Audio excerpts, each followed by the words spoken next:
G'day. How are ya? That's a Kiwi or maybe even Australian phrase that I usually say to people when I meet them here. The g'day part, that is. So, this video is going to be about things I've learned since I've been in New Zealand, including Kiwi phrases and a little bit of Māori. Really, like a little bit. Someone suggested it to me on my Facebook page and thought it was a wonderful idea, so thank you very much for that. And so I thought I'd tie it in with the Kiwi phrases I was going to say. So, killing two birds with one stone.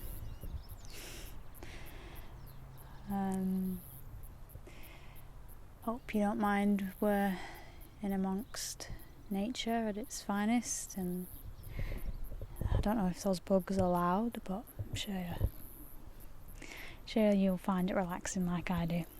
So I have a list here with me, so we'll get through that and then I'm going to talk to you. So, Maori words. I've had people say kia ora to me. Some guy wrote it to me, and at first I was like, oh, okay, that's how you spell it, because I didn't realise it was like I didn't realise people used it to write to people, like on emails and stuff, but yeah, they do. So kia ora.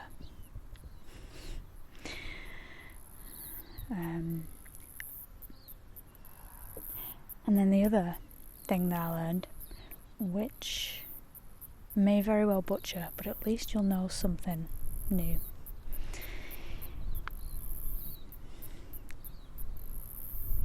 Kiti payako. Kiti payako. Kiti payako. It's something like that, and it means how are you. But anyways, let's move on from the Maori because I can't say it, it's too hard. I'm gonna go straight into the Kiwi sayings words, and these are all personal ones that I've learnt and had to be like, what? So, first one is typical of Kiwi saying, and it is sweet as,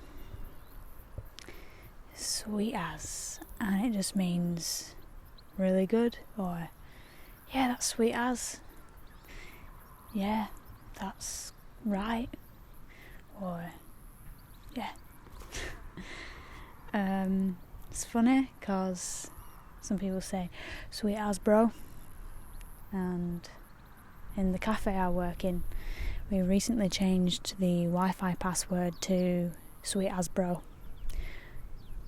I don't think it matters that I'm telling the whole internet that, because, or maybe it does, but it's fine, we'll change it again soon. So sweet as bro is one. This one I really like. It's cruising. Yeah, it's a really cruisy day today. People have said that to me. I'm like, cruisy day? I like it. It's like when you're cruising down the motorway, it's fun, it's chilled. So yeah, they say cruisy. That's really cruisy, mate. They don't say mate, they say bro. Yeah, no, they say mate sometimes. And they say, yeah, nah. Yeah, nah. Yeah, nah. I should try and do it in a Kiwi accent. Yeah, nah. Yeah, nah. I'm sorry. There's not going to be any cuts in this video, so you're literally going to see everything.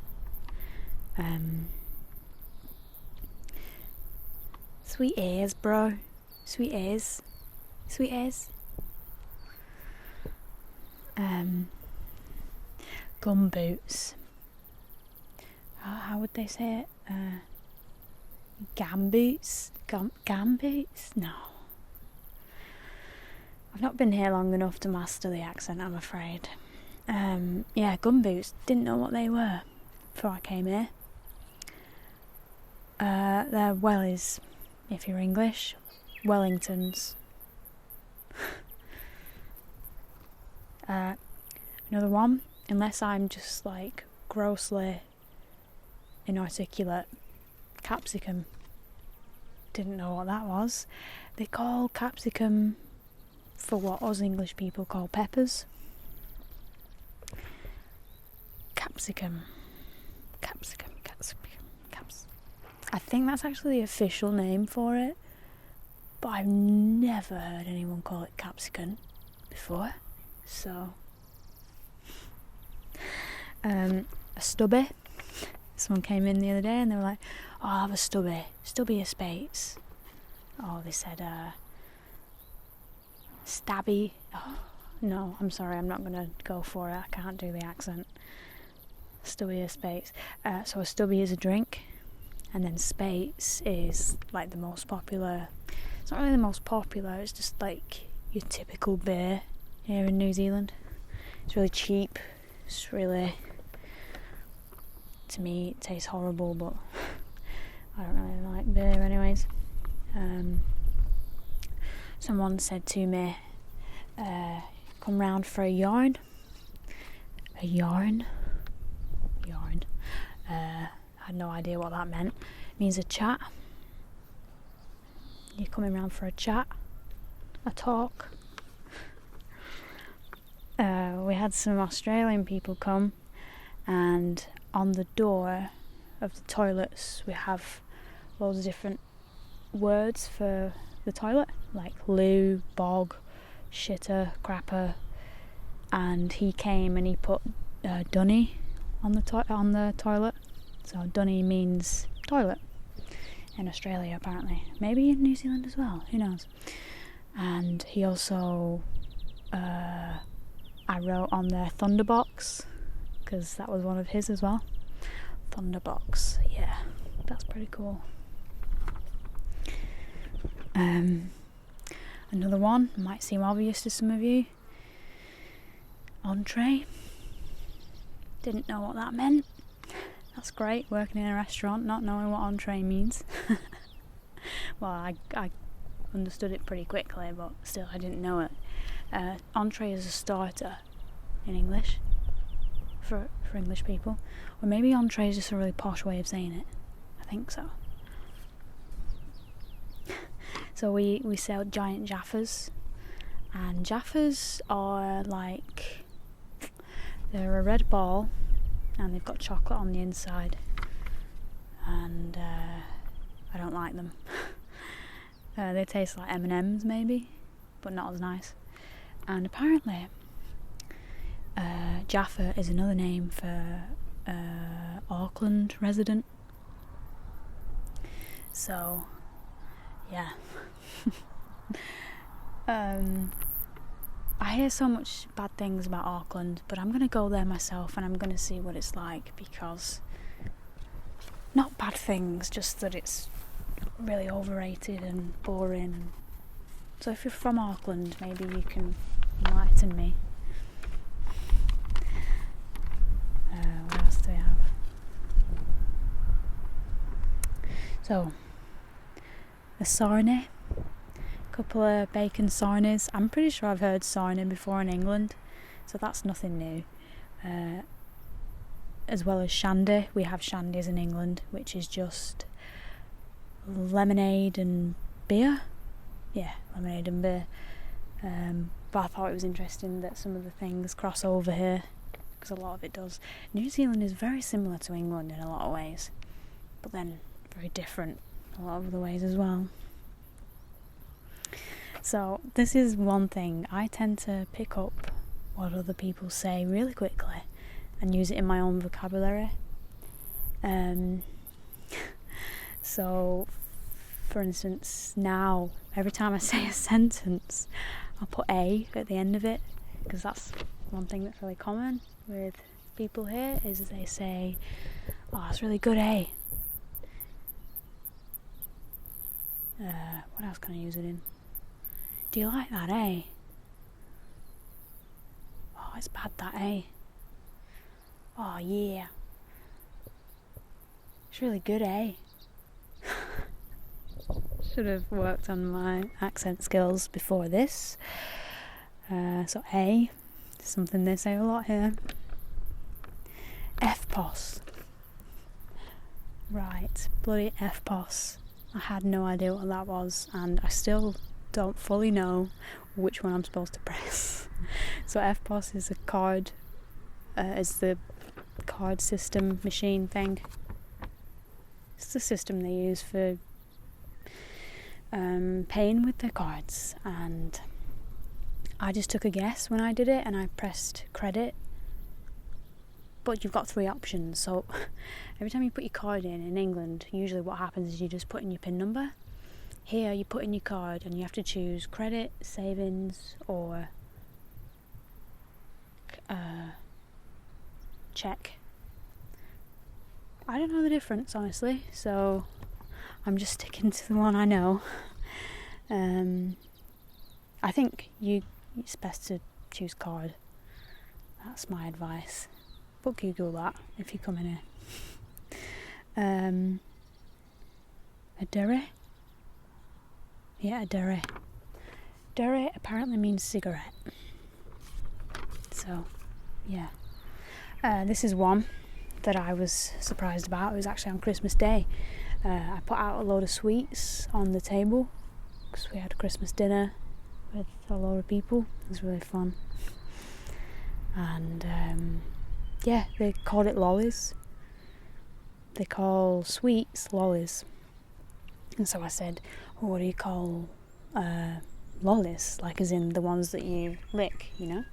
And they call it lollipops. So, but yeah, I don't think they call it sweets here. Or they do, but not as much. And then finally, my favourite one. I don't know why it's my favourite one. I'm not really into drinking, but so in England, when you're down in a drink, we say down it, or we say neck it. Yeah, neck it. Here they say skull it. Skull it. I thought that was pretty cool. So that's it. There's going to be way more words that I'll learn, I'm sure. That's not an extensive list, but just wanted to give you a few words that I've learned since I've been here, because it's kind of funny. So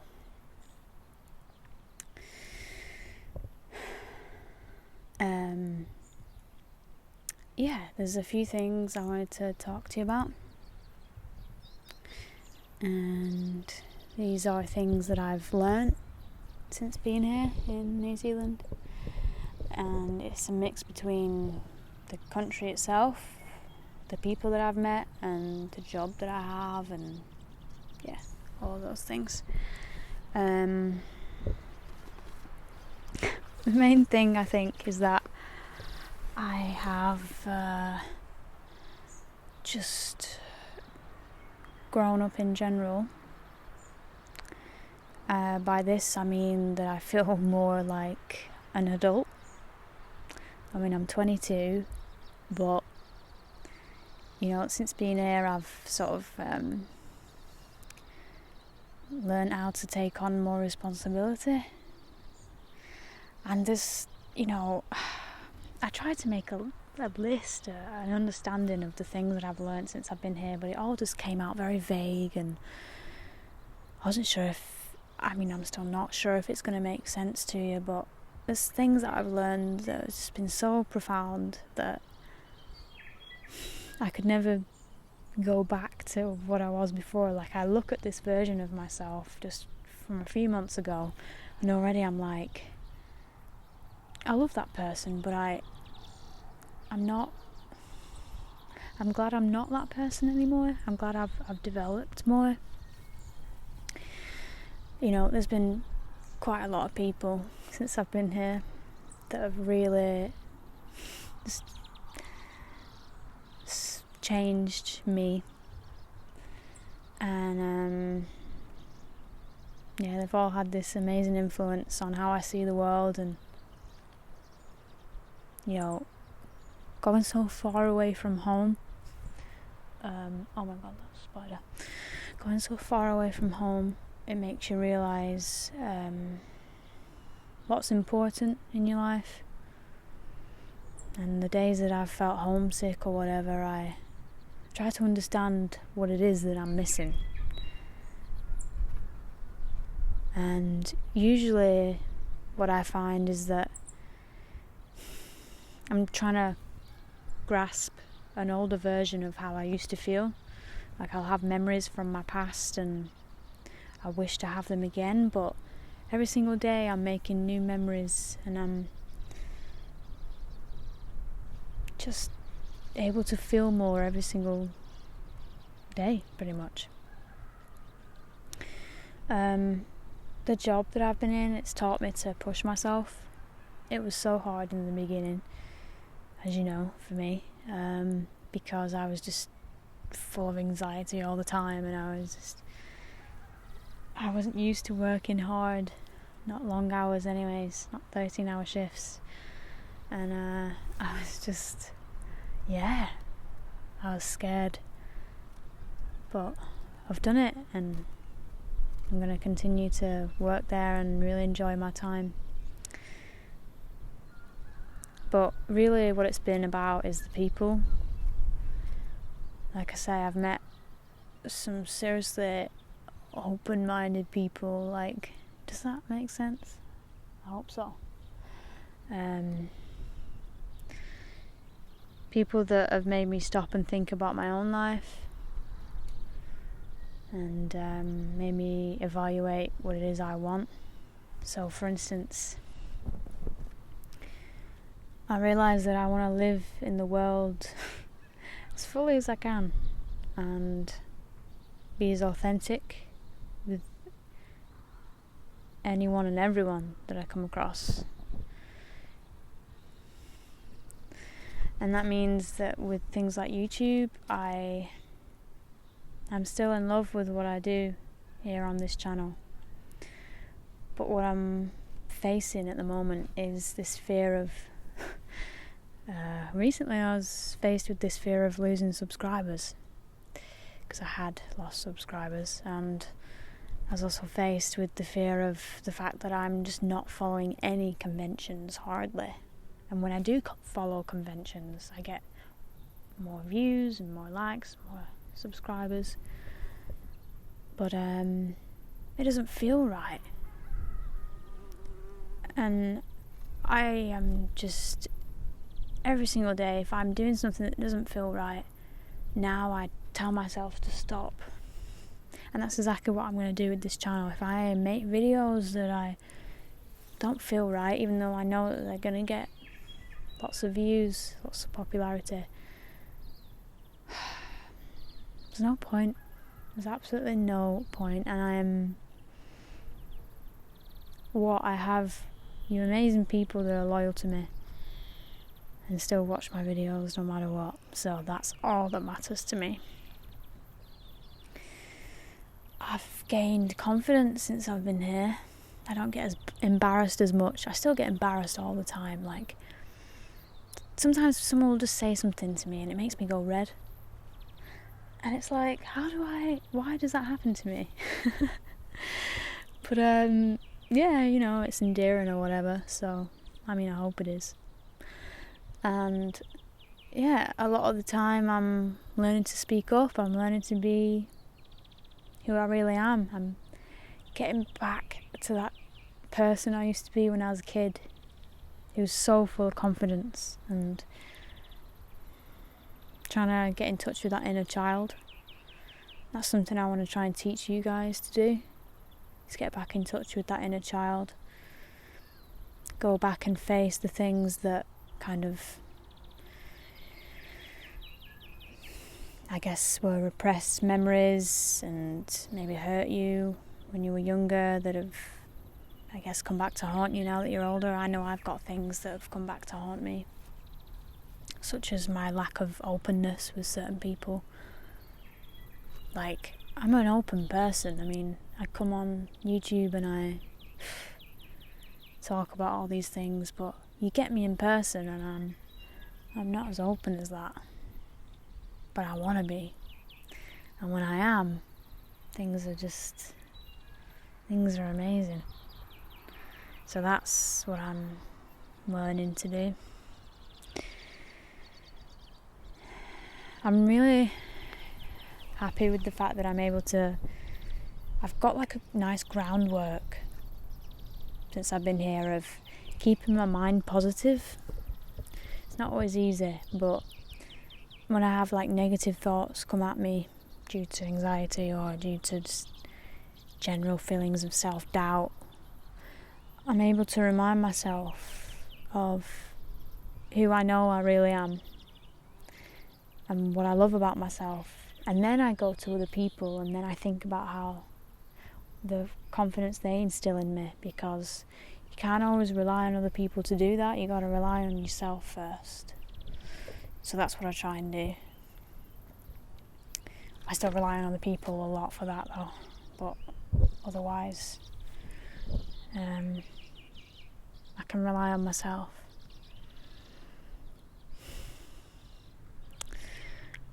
When I go out into nature, it doesn't even cross my mind to make myself do these things, but I'll sit there and I'll contemplate things, and I'll begin to list things that I'm grateful for. And just today I went out to the river and I sat there and I was doing some stretching and I was listing things I was grateful for, and just as I listed the sun as something I'm grateful for, it comes out. It hurt me. It's just those little things, those little moments in life are just so precious.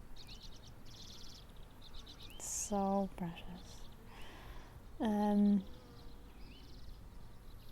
have this thing as well, you know, like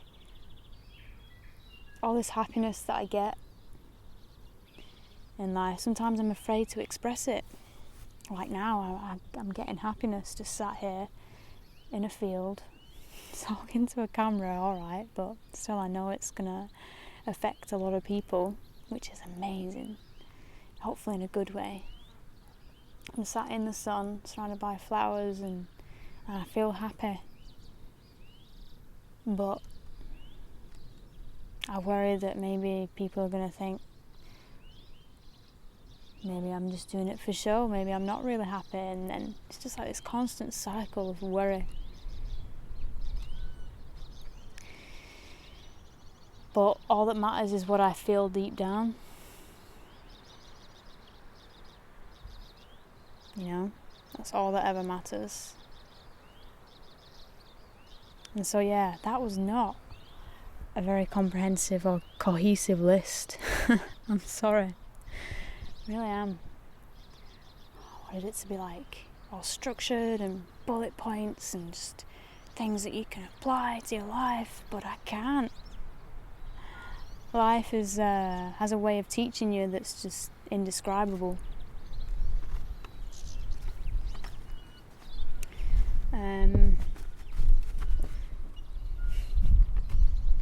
Yeah. But I think staying true to yourself as often as possible in this life is that's all you need to focus on. I watched some videos just before I made this about people that are wanting to have less time on social media, and I've kind of been doing that, you know, as you've probably realised. I've not been on social media as much. but I just want to make videos when I feel the urge to make a video, and that's it. And I hope that they do something for you, and I hope that they can be relaxing and help you to feel good in these moments. Because, I mean, as much as everything is temporary, you know, with social media, I still think it can have a really long-lasting effect on people. You know, there's things that I've learnt through YouTube or whatever that's really stayed with me, but for the majority of it, I know it's more like a drug, and it's more of an instant pleasure you get when you watch a video and you feel something or you understand something better. But yeah, I just want to do that for as long as it feels good. And it feels great. It feels great. So, yeah. I think that's it. It's like I try and find a way to express it, but you know, it's just that whole thing of being human. You can only express so much.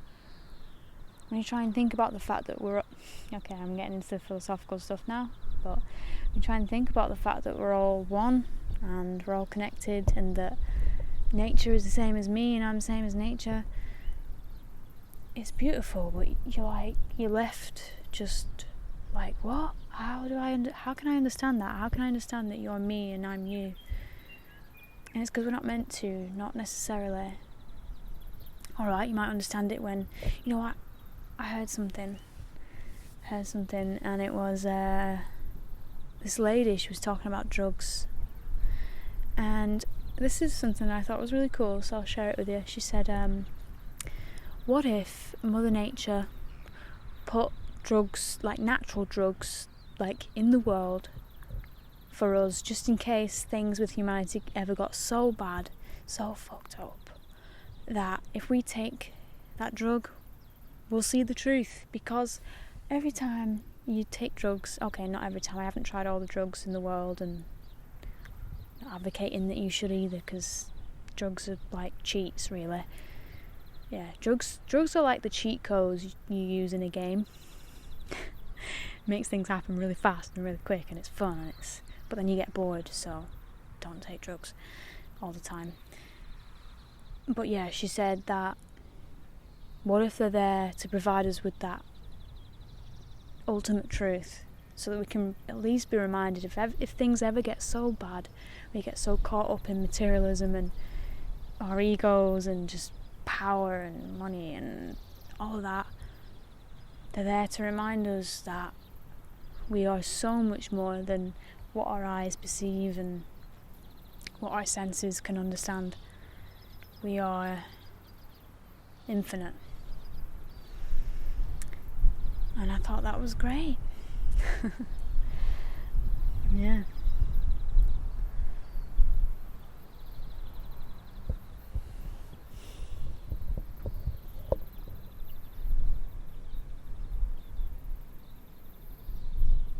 So that's pretty much everything I wanted to share with you. Honestly, I could talk at you for hours, but I won't, because it's going to be a really long video. Might not post for a little while now. I don't have decent internet. There's a person I'm sharing the internet with, and they need the internet now for a while. And currently, it's so busy here. It's nearly New Year's Eve, and so there's must be at least 30-40 people sharing the same internet as me. So that's fun. But maybe this is the break I need from social media for now. It's just going to be until mid-Jan anyways, so I hope you're all doing well. And I hope you find many moments of bliss throughout the day. Can't wait to share more with you. and I hope you enjoyed this video. So, sweet as bro.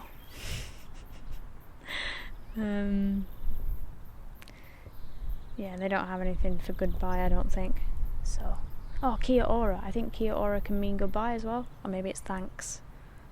Anyway, kia ora. Peace and love to you, my friends.